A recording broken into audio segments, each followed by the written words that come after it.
Hey guys, welcome back. In today's video, I want to show you how to turn off notifications on your iPhone.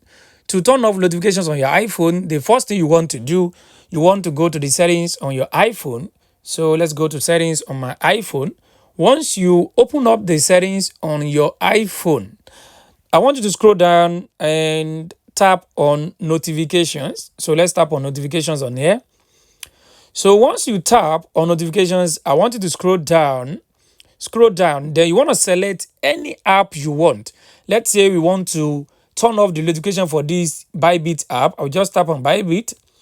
So if you tap on the app you want to turn off the notification for, if you check the top, at the extreme top here, you're going to see where it says allow notifications. Just tap on it. So once you tap on it, it will turn off the notifications. This is how you can select any app you want and turn off the notifications for the apps. I hope this video helped you. Thanks for watching.